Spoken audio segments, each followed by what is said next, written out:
ارشاد نور ہے، لیس منا من لم یعقر کبیرنا ولم یعرف لعالمنا ولم یرحم لصغیرنا، او کما قال صلی اللہ علیہ وسلم۔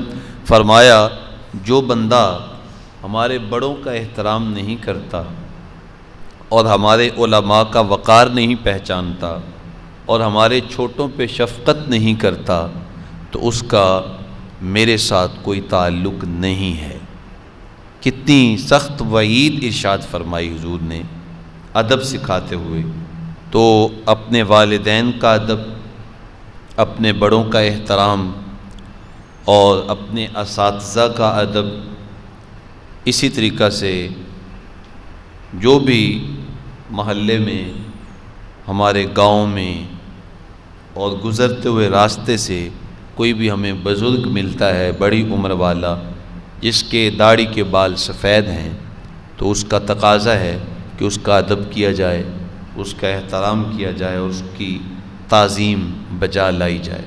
اس سے اللہ اور اس کے رسول راضی ہوتے ہیں۔ پھر یہ سلسلہ آگے بڑھتا ہے تو سب سے زیادہ ادب وہ اللہ جل شانہ کی بارگاہ کا ہے کہ وہ کائنات کا خالق و مالک ہے اور ہم سب کا پالن ہار ہے۔ اس کی ذات و صفات کا ادب یہ ہمارے لیے لازمی ہے، اور اس کے ساتھ ساتھ پھر جس طرح اللہ کی بارگاہ کا ادب لازمی ہے، ایسے اللہ کے محبوب امام الانبیاء کی بارگاہ کا ادب بھی لازمی ہے۔ آپ نے دیکھا جب شیطان کو جب اللہ تعالیٰ نے فرشتوں کو حکم دیا کہ میرے آدم کو سجدہ کرو، تو سب نے سجدہ کیا، لیکن ایک نے اللہ کے حکم کا احترام نہیں کیا اور وہ اکڑا رہا، تو اس نے یہی کہا کہ انا خیر منہ۔ اللہ تعالیٰ نے پوچھا کہ تو نے میرے آدم کو سجدہ کیوں نہیں کیا؟ تو اس نے کہا چونکہ میں اس سے بہتر ہوں، اس لیے میرے لیے یہ گوارا نہیں کہ میں اس کو سجدہ کروں۔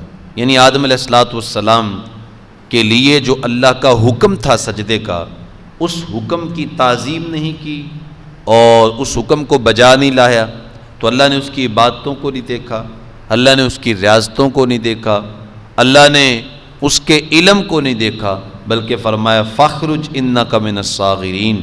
جب تو میرے حکم کی تعظیم نہیں کر سکتا تو مجھے تیری عبادتوں کی ضرورت نہیں ہے، میری بارگاہ سے باہر نکل جا۔ تو یہ ہے ادب نہ کرنے کا جو ہے وہ اس کی سزا ہے۔ تو یہ دین اسلام ادب کا دین ہے۔ علامہ اقبال اس لیے کہا تھا نا، ادب پہلا کرینہ ہے محبت کے کرینوں میں۔ خاموش اے دل، بڑی محفل میں چلانا نہیں اچھا۔ اے دل ذرا خاموش ہو جا، اتنی محفل کے اندر تو کیوں چلا رہا ہے؟ اس لیے کہ ادب پہلا کرینہ ہے محبت کے کرینوں میں۔ تو محبت کا آغاز ہی ادب سے ہوتا ہے۔ جہاں محبت ہوگی تو ادب ہوگا، اگر محبت نہ ہو تو پھر انسان اپنے والدین کا بھی ادب نہیں کرتا۔ کتنے لوگ ہیں جو اپنے ماں باپ کو دھکے دیتے ہوئے نظر آتے ہیں، تو ان کے دلوں میں اپنے ماں باپ کا پیار نہیں ہوتا، چاہت نہیں ہوتی، اس لیے وہ یہ عمل بجا لاتے ہیں۔ تو سب سے زیادہ ادب کی جا وہ بارگاہ رسالت مآب صلی اللہ علیہ وآلہ وسلم ہے۔ تو اب ہر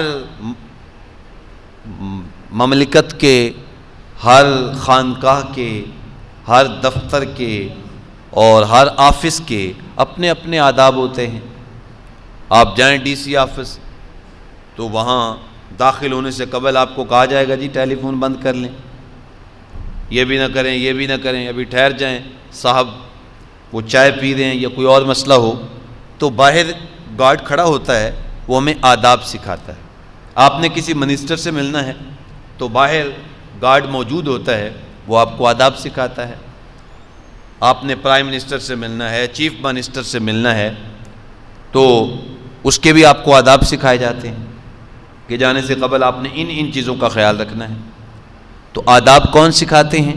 وہاں موجود جو گارڈ ہوتے ہیں، ملازمین ہوتے ہیں، وہ آداب سکھاتے ہیں کہ وہاں جو وزیر صاحب ہیں، منسٹر صاحب ہیں، افسر صاحب ہیں، ان سے ملاقات کا یہ طریقہ ہوگا، تو لوگوں کو اس کے مطابق کرنا پڑتا ہے. تو کسی بڑے افسر سے ملنا ہو تو ماتحت جو ملازم ہوتے ہیں وہ اس افسر کے آداب بتاتے ہیں کہ اس کو یوں ملنا ہے، اس کے یہ بارگاہ کے آداب ہیں. لیکن یہ کیسا عظیم المرتبت دربار ہے، دربار بندے کا ہے، لیکن اس کے آداب بندہ نہیں سکھا رہا بلکہ کائنات کا مالک سکھا رہا ہے کہ تم نے میرے نبی کی بارگاہ میں کیسے جانا ہے، تم نے میرے نبی سے گفتگو کیسے کرنی ہے، تم نے ان کے ساتھ ملاقات کیسے کرنی ہے، اور ان کے ساتھ تمہارا لہجہ انداز گفتگو کیسا ہونا چاہیے. یہ امام الانبیاء کے نیچے کوئی ملازم نہیں بیان کر رہا بلکہ پوری کائنات کا رب جس نے مجھے پیدا کیا، آپ کو پیدا کیا اور حضور کو بھی اسی نے پیدا کیا ہے، وہ فرماتا ہے کہ میرے محبوب کی بارگاہ کے یہ آداب ہیں. اب سورۃ الحجرات کے اندر ان کا ذکر کیا گیا. میں ان آیات بینات کا ترجمہ کرنے سے قبل یہ عرض کرنا چاہوں گا کہ اللہ نے ہمارے اوپر بہت سارے فرائض عائد کیے ہیں. مثلا نماز ہے، روزہ ہے، حج ہے، زکوٰۃ ہے، پڑوسیوں کے ساتھ حسن سلوک ہے، اور یتامى مساکین کے ساتھ حسن سلوک ہے. بہت سارے فرائض ہیں جو مجھ پہ اور آپ پہ عائد ہوتے ہیں. لیکن ان تمام فرائض میں سے جو سب سے زیادہ اہم فریضہ ہے وہ بارگاہ نبوی کا ادب ہے. اہم ترین فریضہ اور حساس ترین فریضہ ہے کہ ہم اللہ تعالیٰ جل شانہ کے محبوب کی ذات اور آپ کی صفات اور آپ کی جملہ نسبتوں کے آداب بجا لائیں. اگر تھوڑا سا بھی اس کے اندر کوتاہی ہو گئی، تھوڑی سی بھی اس کے اندر کمی ہو گئی تو یقین جانیں ہماری زندگی کی ساری پونجی چلے جانے کا خوف ہے. اور ہم تو خیر ہیں ہی گناہ گار. جو بڑے بڑے لوگ ہیں جنہوں نے اپنی ساری زندگی اللہ کی اطاعت و فرما برداری میں گزاری، وہ بھی اس بات سے ڈرتے تھے کہ حضور کی بارگاہ کا ادنا سا بے ادبی جو ہے وہ کہیں ہمیں جو ہے وہ عروج سے پستی کی جانب نہ دھکیل دے. تو سب سے اہم اور حساس فریضہ جو میرے اور آپ کے اوپر عائد کیا گیا ہے وہ حضور کی ذات کا ادب ہے. تو آئیے سورۃ الحجرات کے اندر جو اللہ نے ہمیں حضور کی ذات کے آداب سکھائے ہیں، فرمایا یا ایھا الذین آمنوا، اے ایمان والو، لا تقدموا بین یدی اللہ ورسولہ، اللہ اور اس کے رسول سے آگے نہ بڑھو. واتقوا اللہ، ڈر جاؤ. ان اللہ سمیع، بے شک اللہ تعالیٰ تمہاری باتوں کو سنتا ہے. علیم، اور تمہارے دلوں میں جو تمہاری نیتیں ہیں اللہ تعالیٰ اس کو جانتا ہے، اس کو ہر چیز کا علم ہے. تم ڈر جاؤ. تو یہ پہلی آیت کریمہ ہے کہ اللہ اور اس کے رسول سے آگے نہ بڑھا جائے. یعنی ہم اپنی سوچوں کو، اپنی فکروں کو اللہ اور اس کے رسول کی فکر کے تابع کر لیں. یہ ان کی بارگاہ کے آداب ہیں. اللہ کی بارگاہ کا ادب ہے، اللہ کے محبوب کی بارگاہ کا ادب ہے کہ ہم ان کی جو ہے وہ جو فرامین ہیں، جو احکامات ہیں، اپنی فکروں کو اس کے تابع کر لیں اور اس سے آگے بڑھنے کی کوشش نہ کریں. آئیے اس حوالے سے ایک روایت سن لیجئے. یہ حدیث پاک ہے جو حضرت امام احمد بن حنبل نے اس کو بیان کیا، امام ابو داؤد نے بیان کیا، ترمذی میں ہے، ابن ماجہ میں ہے. یہ بہت ساری کتب حدیث کے اندر یہ روایت موجود ہے. آقا کریم صلی اللہ تعالی علیہ وآلہ وسلم نے صحابہ کرام کو جب مختلف جو مقامات اور مناصب پہ فائز کیا تو حضرت معاذ بن جبل کو یمن کا گورنر بنایا. تو فرمایا تم یمن کے گورنر ہو، اور سمجھ لیجئے کہ یہ ایک چیف منسٹر جو ہوتا ہے کسی بھی صوبے کا، جو صوبے کا چیف منسٹر ہوتا ہے، وزیر اعلیٰ ہوتا ہے، تو اس وقت گورنر جو ہے وہ چیف منسٹر کا عہدہ اس کو دیا جاتا تھا. آقا کریم صلی اللہ تعالی علیہ وسلم نے ان کو جب چیف منسٹر بنایا، گورنر بنایا، تو حضور خود ان کو چھوڑنے کے لیے تشریف لے گئے. آقا کریم صلی اللہ تعالی وسلم نے ان سے ایک سوال کیا. فرمایا بیما تحکم، اے میرے غلام، جب تو اپنے عہدے پہ فائز ہو جائے گا تو تیرے پاس فیصلہ کروانے کے لیے لوگ آئیں گے، تو بتا تو ان کے درمیان فیصلہ کیسے کرے گا. تو حضرت معاذ بن جبل نے عرض کیا قال بکتاب اللہ، سب سے پہلے جب میرے پاس کوئی فیصلہ آیا تو میں اللہ کی کتاب قرآن سے فیصلہ کروں گا. قرآن مجید کو میں ٹاپ آف لسٹ رکھوں گا، سب سے پہلے میرا جو فیصلہ ہوگا وہ قرآن کے مطابق ہوگا۔ آقا کریم ارشاد فرمایا فَإِن لَّمْ تَجِدْ، تو قرآن کو شروع سے لے کر آخر تک پڑھے اور تجھے وہ مسئلہ جو تیرے پاس فیصلہ آیا ہے وہ تجھے قرآن میں بظاہر نظر نہ آئے تو پھر تو کیا کرے گا؟ تو عرض کیا بسنت رسول اللہ صلی اللہ علیہ وسلم، اگر قرآن میں مجھے وہ فیصلے کا حل نہ ملا میری کمزوری کی وجہ سے تو میں پھر اپنے نبی کی سنت سے فیصلہ کروں گا۔ اللہ اکبر، یہ دوسری چیز عرض کی۔ حضور نے فرمایا اگر تو شروع سے لے کر آخر تک میری احادیث کو جو ہے وہ دیکھے جو تیرے ذہن میں ہیں لیکن پھر بھی تو فیصلہ نہ کر پائے تو پھر تو کیا کرے گا؟ تو پھر عرض کرتے ہیں اجتہدوا رأیی، یا رسول اللہ صلی اللہ علیہ وسلم اگر مجھے فیصلے کا حل قرآن میں نہ ملا، حدیث میں نہ ملا تو پھر میں اپنی رائے کو استعمال کروں گا، پھر میں اپنی عقل کو استعمال کروں گا۔ اور اس کا طریقہ کار یہ ہے، علماء فرماتے ہیں کہ جو قرآن مجید کے اندر مسئلہ موجود ہے، نیا آنے والا مسئلہ، وہ قرآن مجید کے کسی مسئلے کے ساتھ ٹیلی ہوتا ہو، ملتا ہو، تو اپنی عقل کے ساتھ اس کو اس کے ساتھ ملا دیا جائے گا، لاحق کر دیا جائے گا، اپنی جانب سے نہیں کیا جائے گا، قرآن کے ساتھ ملایا جائے گا یا حدیث کے کسی فرمان کے ساتھ ملایا جائے گا۔ تو یہ انہوں نے کہا کہ میں پھر اپنی عقل کا استعمال کروں گا۔ اللہ اکبر، یہ تھا حضور کے صحابہ کا فیصلہ کرنے کا انداز کہ حضور اس بندے کو گورنر بنا رہے ہیں جس کی پورے قرآن پہ بھی نظر ہے، اپنے نبی کی سنت پہ بھی نظر ہے۔ اور میں اور آپ دیکھیں ہم ان لوگوں کو اسمبلیوں میں بھیجتے ہیں کہ جن کو قرآن کے اوپر نظر ہونا تو دور کی بات ہے، وہ قرآن کو ناظرے بھی نہیں پڑھ سکتے، سنت کے علم سے آگاہ ہونا تو دور کی بات ہے، وہ حدیث کا اوپر دیکھ کے ترجمہ بھی نہیں کر سکتے، اور ہم انہیں ووٹ دے رہے ہوتے ہیں اور ہم انہیں جو ہے وہ اپنی اسمبلیوں میں لا کر جو ہے وہ بٹھا رہے ہوتے ہیں، اور پھر ہم بعد میں پریشان ہو رہے ہوتے ہیں اور پھر ہم دعائیں کر رہے ہوتے ہیں۔ خیر ہمارے پاس دعا کے علاوہ اور رہ بھی کیا جاتا ہے، ہم تو دعائیں کر سکتے ہیں، لیکن یہاں جس آدمی کو چیف منسٹر بنایا جا رہا ہے اس کو قرآن و سنت کا عظیم عالم بنا کے بھیجا جا رہا ہے، اور پھر آقا کریم صلی اللہ علیہ وسلم کی بارگاہ میں جب وہ عرض کرتے ہیں حضور اگر مسئلہ قرآن میں نہ ملا، حدیث میں نہ ملا تو میں اپنی رائے کو استعمال کروں گا، تو فضرب فی صدرہ، تو حضور نے ان کے سینے پہ محبت سے شفقت سے ہاتھ مارا اور کہا الحمدللہ الذی وفق رسول اللہ لما یرضی رسول اللہ، او کما قال، حضور نے فرمایا تمام تعریفات اللہ کے لیے ہیں جس نے اپنے نبی کے نمائندے کو وہ فکر عطا فرمائی ہے، اپنے نبی کے چیف منسٹر کو، یمن کے چیف منسٹر کو وہ سوچ عطا فرمائی ہے کہ جس سوچ پر جب وہ عمل کرے گا تو اس کا نبی بھی راضی ہو جائے گا، عرش والا رب بھی راضی ہو جائے گا، جو اللہ نے اس کو سوچ عطا فرمائی ہے۔ اب یہاں پہ صاحب تفسیر ابن کثیر یہ حدیث لکھنے کے بعد فرماتے ہیں کہ یہاں اس حدیث کو ذکر کرنے کا مقصد یہ ہے کہ دیکھو صحابہ کرام کس قدر اللہ کے فرمان اور اللہ کے نبی کے فرمان کا احترام کرتے تھے کہ اللہ اور اس کے رسول کے فرمان کو وہ آگے رکھتے تھے اور اپنی عقل کو ان کے پیچھے رکھتے تھے، اپنی عقل کو بعد میں ذکر کیا، قرآن اور حدیث کو پہلے ذکر کیا۔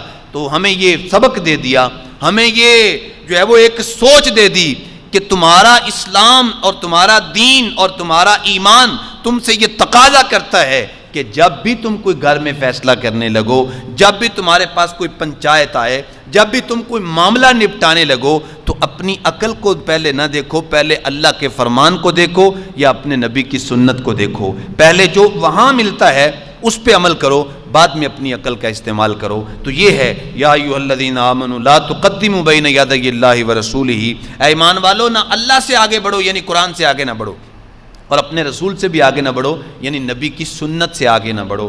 واتقوا اللہ، اور اگر تم اس حوالے سے بڑھتے ہو تو پھر تم ڈرو اللہ کے عذاب سے، کیوں ان اللہ، بے شک اللہ تعالیٰ، سمیع، تمہاری باتوں کو سنتا ہے، علیم، تمہارے دلوں میں جو کچھ ہے، تمہاری فکروں میں جو کچھ ہے اللہ تعالیٰ جل شانہ اس کو جانتا ہے۔ تو یہ ہے ادب نبی پاک صلی اللہ تعالی وسلم کی سنت کا، حضور کی بارگاہ کا۔ اب آئیے ذرا اس حوالے سے ایک دو حدیث آپ کے سامنے رکھنا چاہتا ہوں۔ یہ بات ذہن میں رکھ لیں کہ میرا اور آپ کا دین جو ہے یہ حضور کی اداؤں کو ادا کرنے کا نام ہے، حضور کی سنت کو ادا کرنے کا نام دین ہے، حضور کی پیروی کرنے کا نام دین ہے۔ اللہ نے قرآن میں ارشاد فرمایا قل ان کنتم تحبون اللہ فاتبعونی یحببکم اللہ، اے ایمان والو اگر تم مجھ اللہ سے پیار کرنا چاہتے ہو تو میرے محبوب نبی محمد کے پیچھے پیچھے آ جاؤ، میں خود ہی تمہیں اپنا محبوب بنا لوں گا، تمہیں کوشش کرنے کی ضرورت نہیں ہوگی، میں خود ہی تمہیں اپنا پیارا بنا لوں گا، لیکن شرط کیا ہے؟ میرے محبوب کے پیچھے آؤ، میرے نبی کی اتباع اختیار کرو۔ اب اس حوالے سے بہت سارے مسائل میں یہ واقعات موجود ہیں جہاں حضور کے معاملے کو مقدم رکھا گیا۔ آپ دیکھیں روزے کا جو وقت ہے، یہ صبح جب سحری کا وقت ختم ہوتا ہے اس وقت سے لے کر یہ سورج کے غروب ہونے تک یہ روزے کا وقت ہے۔ اس وقت کھانے پینے سے، ازدواجی افعال سے، دیگر کاموں سے ہم دور رہتے ہیں، اس چیز کا نام روزہ ہے۔ اور اس سے قبل اگر کوئی بندہ عصر کے وقت روزہ افطار کرنا چاہے اور وہ افطار کر لے تو کیا اس کا روزہ ایسے ہو جائے گا؟ یقیناً نہیں ہوگا، کیونکہ حکم ہے ہمیں کہ جب سورج غروب ہو وَأَتِمُّوا الصِّيَامَ إِلَى اللَّيْلِ کہ روزے کو تم نے رات تک پورا کرنا ہے۔ لیکن اگر نبی صلی اللہ تعالی وسلم حکم دے دیں تو ہمیں پیاس بھوک نہ بھی ہو تو اسی وقت روزہ افطار کرنا یہی دین ہے۔ ہمیں صحابہ نے سکھایا ہے، ہمیں رسول اللہ صلی اللہ علیہ وسلم نے خود سکھایا ہے۔ پڑھ لیجئے سیاستہ کی حدیث ہے، جب فتح مکہ ہوا تو یہ ماہ رمضان المبارک تھا اور صحابہ 10,000 کا لشکر لے کر حضور مدینہ سے مکہ المکرمہ کی جانب روانہ ہوتے ہیں۔ آقا کریم صلی اللہ علیہ وسلم صحابہ کرام نے روزے رکھے ہوئے ہیں۔ جب تقریباً 180 کلومیٹر مدینہ سے مکہ المکرمہ کی جانب سفر طے ہوا، عصر کا وقت قریب ہوا تو صحابہ کرام بھوک اور پیاس کی شدت کی وجہ سے وہ گر رہے تھے۔ تو آقا کریم اسلام نے جب منظر دیکھا تو حضور نے پانی کا ایک پیالہ منگوایا اور منگوا کے عصر کے وقت ہی حضور نے روزہ افطار کر لیا، اور وہ حکم فرما دے چلو بھی تم سب لوگ روزہ افطار کر لو۔ اب جب حضور نے افطار کیا تو پھر ظاہر ہے حضور کی اداؤں کو ادا کرنے کا نام تو دین ہے۔ جب حضور نے افطار کیا سب صحابہ نے روزہ افطار کر لیا۔ کچھ لوگ کہنے لگے کہ تھوڑا سا وقت ہے، ہمیں کوئی اتنی زیادہ پیاس نہیں ہے، ہمیں کوئی اتنی زیادہ بھوک نہیں ہے، ہم یہ وقت گزار لیں گے، لہٰذا ہم جب روزے کا وقت ہوگا تو اسی وقت روزہ افطار کریں گے۔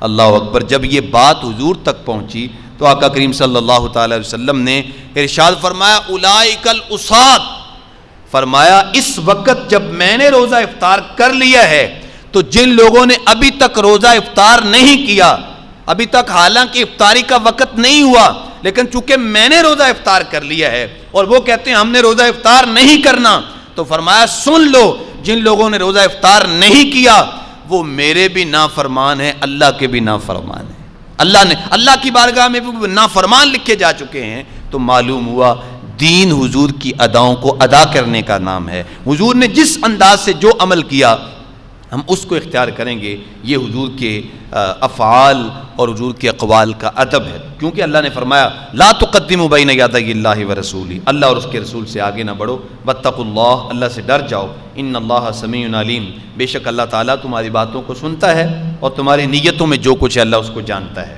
یہ پہلا ادب تھا کہ ہم حضور کے اعمال سے آگے نہ بڑھیں۔ اب اگر کوئی کہے کہ نہیں امتی بھی بس اوقات عمل کرتے کرتے نبی سے آگے بڑھ جاتا ہے تو وہ اس کی سوچ تو پھر قرآن کے موافق بھی نہیں ہے، حضور کی حدیث کے موافق بھی نہیں ہے۔ تو اس لیے امتی کسی صورت میں اپنے نبی سے آگے نہیں بڑھ سکتا۔ یہ بات ذہن میں رکھ لیں، میں اور آپ اگر 100 نفل پڑھ لیں، 1000 نفل پڑھ لیں، ایک رات کے اندر میں 1000 نفل پڑھ لوں تو میرے 1000 نفل ایک جانب، بلکہ میری 100 سالہ زندگی کی ساری عبادت ایک جانب، اور رسول اللہ صلی اللہ علیہ وسلم نے جو حرم کعبہ میں ایک سجدہ کیا ہے وہ ایک سجدہ ایک جانب، میری ساری زندگی اور کتبوں ابدالوں کی ساری زندگی کی باتیں پیچھے رہ جائیں گی، میرے آقا کا ایک سجدہ اس سے زیادہ اہمیت رکھتا ہے۔ کیوں؟ اس لیے کہ اللہ ارشاد فرماتا ہے الذی یراک حین تقوم، محبوب جب تو سجدہ کرتا ہے نا تیری پیشانی میرے حضور جھکی ہوتی ہے تو میری نگاہ قدرت تیرے چہرے پہ لگی ہوتی ہے، میں تجھے دیکھ رہا ہوتا ہوں کہ میرا محبوب قیام کر رہا ہے، میرا محبوب سجدہ کر رہا ہے۔ تو لہٰذا آقا کریم صلی اللہ علیہ وسلم کا کوئی عمل ہم اس سے کسی صورت بھی آگے نہیں بڑھ سکتے۔ یہ پہلا ادب ہے۔ دوسری بات یا ایھا الذین آمنوا لا ترفعوا اصواتکم فوق صوت النبی، فرمایا گیا اے ایمان والو اپنی آوازوں کو اپنے نبی کی آواز سے بلند نہ کرو، ولا تجہروا لہ بالقول، اور جب تم ان سے بات کر رہے ہو تو تمہاری آواز اونچی نہیں ہونی چاہیے، اللہ اکبر، جیسے کہ تم بعضکم لبعض ایک دوسرے سے عامیانہ انداز سے گفتگو کرتے ہو، ان تحبط اعمالکم، اگر ایسا کرو گے تو تمہارے سارے اعمال ضائع ہو جائیں گے، وانتم لا تشعرون، اور تمہیں شعور بھی نہیں ہوگا۔ یہ دوسرا ادب ہے کہ حضور کی بارگاہ میں میری آپ کی آواز بلند نہیں ہونی چاہیے۔ ہم اگر مسجد نبوی میں جائیں تو وہاں پہ بھی ہماری آواز بلند نہیں ہونی چاہیے۔ ہم آقا کریم صلی اللہ علیہ وسلم کی بارگاہ میں اگر سلام پیش کر رہے ہوں تو وہاں پہ بھی ہماری آواز بلند نہیں ہونی چاہیے۔ کوئی ایسا عمل نہیں ہونا چاہیے جس سے حضور کی بارگاہ کی بے ادبی جو ہے وہ ظاہر ہوتی ہو۔ تو اس لیے یہاں ہمیں اللہ تعالیٰ جل شانہ نے خود اس بات کو سکھایا ہے کہ آقا کریم صلی اللہ علیہ وسلم کی آواز سے آواز بلند نہیں کی جائے گی۔ کیوں؟ اس لیے کہ ایک آدمی سمجھتا ہے کہ مجھ پہ اللہ کا بڑا کرم ہے کہ میں نماز پنجگانہ کا اہتمام کرتا ہوں، تہجد بھی نصیب ہو جاتی ہے، میں رزق حلال کا بھی اہتمام کرتا ہوں، میں گناہوں سے بھی بچتا ہوں، چوری سے بچتا ہوں، جھوٹ سے بچتا ہوں، شراب سے بچتا ہوں، جوئے سے بچتا ہوں، کسی کے اوپر ظلم کرنے سے بچتا ہوں، میں ان گناہوں سے بھی بچا ہوا ہوں، میں ہر طرح کی نیکی کا بھی اللہ تعالیٰ مجھے توفیق عطا کرتا ہے۔ ظاہر بندہ محسوس تو کرتا ہے کہ مجھ پہ اللہ کا کرم ہے، مجھ پہ اللہ کی رحمت ہے کہ اس نے مجھے اتنی جو ہے وہ نیکی کی راہوں کی سعادت بخشی ہوئی ہے، اور میں اللہ کی جانب سے سعادت مندیوں سے مالا مال مجھے کیا گیا ہے۔ تو اللہ تعالیٰ ارشاد فرماتا ہے میرے بندے تو نے ساری برائیوں کو چھوڑ دیا، تو نے تمام نیکیوں کو اختیار کر لیا، لیکن ایک بات یاد رکھنا، اگر تیری آواز اپنے نبی کی آواز سے بلند ہو گئی گفتگو کرنے کے دوران یا ان کی بارگاہ میں حاضری دینے کے دوران، تو سمجھتا ہے کہ تو متقی ہے، تو پرہیزگار ہے، تیرے پاس اعمال کا ایک بہت بڑا ذخیرہ ہے، لیکن اگر تو نے غلطی کر لی، یہ تقصیر تم سے ہو گئی، تو ان تحبط اعمالکم، تو تیری زندگی کے سارے اعمال ضائع ہو جائیں گے، وانتم لا تشعرون، اور تمہیں شعور تک نہیں ہوگا۔ اللہ اکبر۔ تو یہ کتنی بڑی بات ہے۔ آقا کریم صلی اللہ تعالی علیہ وآلہ وسلم کی بے ادبی یہ اللہ تعالیٰ کو کسی صورت بھی گوارا نہیں۔ جو چیز آقا کریم صلی اللہ علیہ وسلم کی جانب جو ہے وہ منسوب ہوتی ہے، ہمیں اس کا ادب احترام کرنا لازمی ہوتا ہے۔ جب حضور کی بارگاہ میں جائیں، مواجہ شریف کے سامنے جائیں، وہاں درود و سلام پیش کریں، ادب کا خیال رکھیں۔ حضور کی مسجد میں جائیں، ادب کا خیال رکھیں۔ ماشاءاللہ اب حج کے لیے قافلے روانہ ہوا چاہتے ہیں تو حرم کعبہ میں بھی جائیں گے، ظاہر ہے وہ اللہ کا گھر ہے، تو اللہ کے گھر کا ادب تو رسول اللہ کے گھر سے بھی زیادہ ہے، کیونکہ رسول اللہ تو محبوب علیہ السلام اللہ کے بندے ہیں، تو وہ خالق ہے۔ تو وہاں سب سے اہم پہلو یہ ہے کہ ہم وہاں ہر چیز کا ادب کریں، ہر چیز کا احترام کریں۔ تو جتنا احترام کریں گے اتنا ہی اللہ کی رحمتوں سے مالا مال ہوں گے۔ وہ ایک بزرگ کا واقعہ میں آپ کو کئی بار سنایا کرتا ہوں کہ بلا حضرت عالم مبلغ اسلام پیرزادہ محمد رضا ثاقب مصطفی دامت برکاتہم العالیہ بھی اس واقعہ کو سنایا کرتے تھے کہ وہ ایک بزرگ تھے تو حضور سے بڑا پیار کرتے تھے۔ جب بھی حضور کا نام آتا تو آنکھوں میں جھڑی شروع ہو جاتی، کوئی نعت پڑھی جاتی، کوئی تذکرہ ہوتا تو بس وہ ایک کنیکشن ان کا حضور کے ساتھ جڑ جاتا۔ ساری زندگی روتے روتے گزار دی اور حضور کی بارگاہ میں حاضری دینے کے شغف میں ساری زندگی گزار دی۔ تو اللہ نے کرم کیا، ویزا لگ گیا، چلے گئے، عمرہ کیا۔ جب حضور کے دربار میں حاضر ہوئے تو اب جو 7 مریدین تھے، شاگرد تھے، وہ سوچ رہے تھے کہ ساری زندگی جس محبوب کی بارگاہ میں آنے کے لیے تڑپتے رہے، پتہ نہیں آج کتنی دیر تک حضور کو دکھڑے سناتے رہیں گے، کتنی دیر تک حضور کے ساتھ جو ہے وہ درود و سلام اور اپنی جو ہے وہ دل کی آرزوئیں اپنے نبی کے سامنے رکھیں گے اور اپنے دل کی تڑپ اپنے محبوب کے سامنے رکھیں گے۔ ظاہر ہے وہ کسی نے کیا خوب کہا تھا، غالباً علامہ اقبال کے شعر ہے کہ مہینے وصل کے گھڑیوں کی صورت میں اڑے جاتے ہیں، مہینے وصل کے گھڑیوں کی صورت میں اڑے جاتے ہیں، اور گھڑیاں جدائی کی گزرتی ہیں مہینوں میں۔ جب محبوب سے وصل ہوتا ہے تو پھر مہینے بھی گزر جاتے ہیں لیکن پتہ تک نہیں چلتا، اور انسان اتنا وقت گزار دیتا ہے۔ تو شاگردوں نے کہا پتہ نہیں حضرت کتنی دیر تک حضور کو اپنے درد پیار کی باتیں سنتے سناتے رہیں گے۔ اللہ اکبر۔ لیکن جب وہ بزرگ مواجہ شریف کے سامنے گئے، چند لمحوں کے لیے ٹھہرے اور آگے بڑھ گئے۔ شاگرد حیران ہو گئے کہ حضرت ساری زندگی تڑپتے رہے، ساری زندگی محبوب کے درد میں روتے رہے، اور آج چند لمحے وہاں ٹھہرے اور آپ آگے چلے آئے، ہم نے تو کہا پتہ نہیں کتنی دیر ٹھہریں گے۔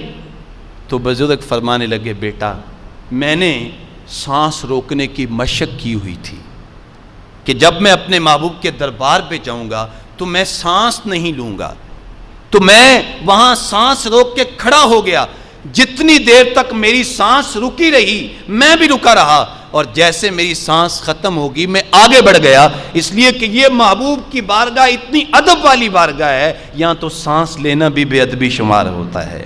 اللہ اکبر۔ عزت بخاری کا شعر ہے، لیکن علامہ اقبال نے اس کو اپنے کلام میں ذکر کیا، وہ فرماتے ہیں ادب گاہست زیر آسماں از عرش نازک تر نفس گم کردہ میں آیت جنید و با یزید اینجا۔ فرماتے ہیں آسمان کے نیچے ایک ایسی عظیم بارگاہ ہے کہ جو ہے تو آسمان کے نیچے لیکن عرش سے بھی زیادہ نازک ہے۔ جنید و با یزید جیسے بڑے بڑے اولیاء کرام جب یہاں آتے ہیں تو اپنے سانسوں کو بھی روک کے آتے ہیں، کیوں؟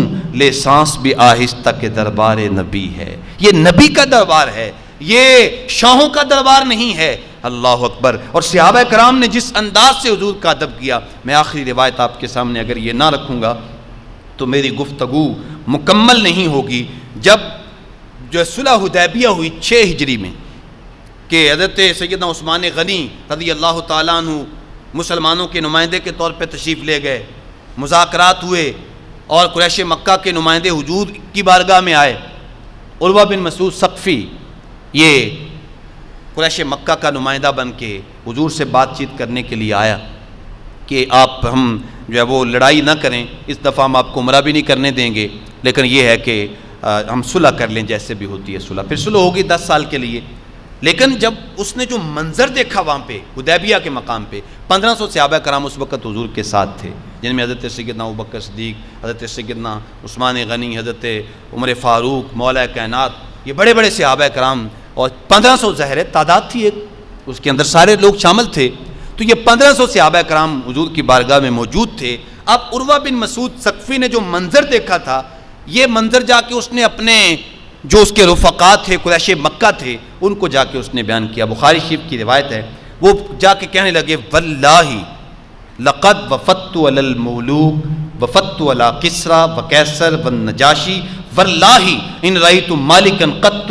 یعظمہ اصحابہ ما یعظم اصحاب محمد محمدا او کما قال۔ اس نے کہا کہ لوگوں محمد عربی صلی اللہ تعالی وسلم کے ساتھ لڑنا یہ تمہارے بس کی بات نہیں ہے، اس لیے کہ تم مجھے جانتے ہو میں ایک جہاں دیدہ آدمی ہوں، میں قیصر کے دربار میں بھی گیا ہوں، میں کسریٰ کی مملکت میں بھی گیا ہوں، میں نے نجاشی کا دربار بھی ملاحظہ کیا ہے، میں بڑے بڑے حکمرانوں کے درباروں میں گیا ہوں، اور ان کے جو درباری جس انداز کے ساتھ اپنے حکمرانوں کا ادب کرتے ہیں، لیکن یاد رکھو میں نے محمد عربی کا جو دربار دیکھا ہے، جس طرح محمد عربی کے صحابہ محمد عربی صلی اللہ علیہ وسلم کا احترام کرتے ہیں، ان کا ادب کرتے ہیں، ان کی تعظیم و تکریم کرتے ہیں، خدا کی قسم ایسی تعظیم میں نے کسی دربار میں نہیں دیکھی، ایسا ادب میں نے کسی حکمران کا نہیں دیکھا کہ جس انداز کے ساتھ ادب آقا کریم صلی اللہ تعالی وسلم کے صحابہ کرتے ہیں۔ کیسے؟ کہنے لگا واللہ ان تنخم نخامتا الا وقعت فی کف رجل منہم، کہ محبوب علیہ الصلوۃ والسلام جب اپنا تھوک پھینکتے ہیں، ایک ہوتا ہے تھوک جس کو ہم لعاب کہتے ہیں، ایک ہوتا ہے نخامہ، عربی کا مطالعہ کریں، نخامہ اس لعاب کو کہتے ہیں جو ناک سے نکلتا ہے، ناک سے نکلنے والے لعاب کو نخامہ کہا جاتا ہے۔ تو اب عروہ بن مسعود ثقفی بیان کر رہے ہیں، بخاری کی روایت ہے کہ جب حضور اپنا نخامہ پھینکتے ہیں، یعنی ناک سے جو اپنا لعاب مبارک پھینکتے ہیں، تو وہ کہنے لگا وہ لعاب زمین پہ نہیں گرتا الا وقعت فی کف رجل منہم، وہ کسی نہ کسی صحابی کے ہاتھ پہ گرتا ہے۔ اب صحابی کیا کرتے ہیں؟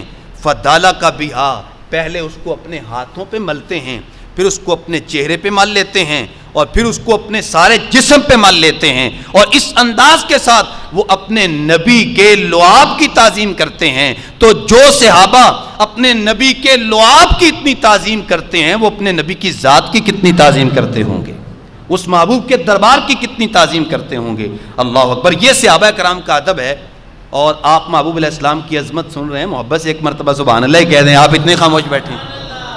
یہ کسی دربار کا احترام آج تک ایسا نہیں ہوا جتنا احترام میرے نبی کے غلاموں نے اپنے نبی صلی اللہ تعالی وسلم کا کیا. وَإِذَا أَمَرَهُمْ ابْتَدَرُوا أَمْرَهُ، جب وہ حکم دیتے ہیں کہ جاؤ پانی لے کے آؤ تو سارے بھاگ پڑتے ہیں. کسی چیز کا حکم دیتے ہیں سب بھاگ پڑتے ہیں. اللہ اکبر. وَإِذَا تَوَضَّأَ قَعَدُوا يَقْتَتِلُونَ عَلَى وُضُوئِهِمْ، اور جب یہ محبوب وضو کرتے ہیں تو یہ صحابہ اپنے نبی کے وضو کا پانی لینے کے لیے جو ان کے ہاتھوں کو لگتا ہے اس قدر آگے بڑھتے ہیں کہ لگتا ہے جھگڑ ہی پڑیں گے، لڑ پڑیں گے محبوب علیہ الصلوۃ والسلام کے دربار کا پانی لینے کے لیے. یہ پوزیشن ہے ان کی. اللہ اکبر. وَإِذَا تَكَلَّمَ خَفَضُوا أَصْوَاتَهُمْ، جب وہ گفتگو کرتے ہیں تو صحابہ کرام کی آوازیں پست ہو جاتی ہیں.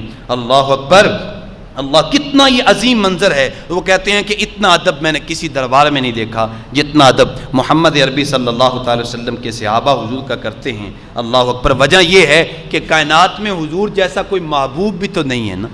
تو جب کائنات میں حضور جیسا کوئی محبوب نہیں ہے تو محمد عربی جیسے چاہنے والے کسی محبوب کے چاہنے والے بھی نہیں ہیں. تو یہ ادب تھا صحابہ کرام کا کہ حضور کے حکم پہ وہ آگے بڑھتے تھے. آقا کریم صلی اللہ علیہ وسلم کی ہر چیز کا وہ احترام کرتے تھے اور آپ صلی اللہ تعالی وسلم کو پروٹوکول دیتے تھے. چونکہ اللہ تعالیٰ نے فرمایا تھا یا ایھا الذین آمنوا لا ترفعوا اصواتکم، اے ایمان والو تمہاری آواز تمہارے نبی کی آواز سے اونچی نہیں ہونی چاہیے. ولا تجہروا لہ بالقول، اور جب ان سے بات کرو تو تمہاری بات جو ہے وہ ان سے اونچی نہیں ہونی چاہیے. ان تحبط اعمالکم، تمہارے اعمال ضائع ہو جائیں گے. وانتم لا تشعرون، اور تمہیں جو ہے وہ خبر تک نہیں ہوگی. یہی احترام حضور کی ذات کا ہے اور یہی احترام اللہ کے گھر کا ہے. یہاں پہ بھی جب ہم آئیں گے تو ادب بجا لائیں گے. مسجد میں آئیں گے اس کا احترام بجا لائیں گے. بعض لوگ مساجد میں جب آتے ہیں تو وہ نہیں دیکھتے کہ ہم اپنے ڈیرے پہ بیٹھے ہیں یا کہ مسجد میں آئے ہوئے. وہ اپنے لہجے کے اندر وہی رنگ رکھتے ہیں جو وہ اپنے گھر میں بیٹھ کے اپنے لہجے میں رنگ رکھتے ہیں. وہ اسی انداز سے یہاں مسجد میں آ کے اونچا بولتے ہیں جیسے کہ وہ اپنے گھروں میں بیٹھ کے پنچایتوں میں بیٹھ کے اونچا بولتے ہیں. تو وہ لوگ اس بات سے ڈریں. اللہ ہم سب کو اس چیز سے محفوظ فرمائے. یہ حساس چیز ہے، مسجد کا احترام حساس ہے اور ہم اس پہ 100 بار غور کر کے یہاں کوئی بھی بات کریں تو کریں. تو ورنہ یہ ہے کہ یہ ساری چیزیں جو وہ ضائع ہو جاتی ہیں. تو اس لیے ادب پہلا کرینہ ہے محبت کے کرینوں میں. ابھی کچھ باتیں اس عنوان سے باقی ہیں. اگر اللہ تعالیٰ جل شانہ نے مجھے وقت دیا تو اگلے جمعہ ان کا ذکر کریں گے. اللہ تعالیٰ جل شانہ ہمیں دین کا فہم نصیب فرمائے. آمین. وآخر دعوانا الحمدللہ رب العالمین.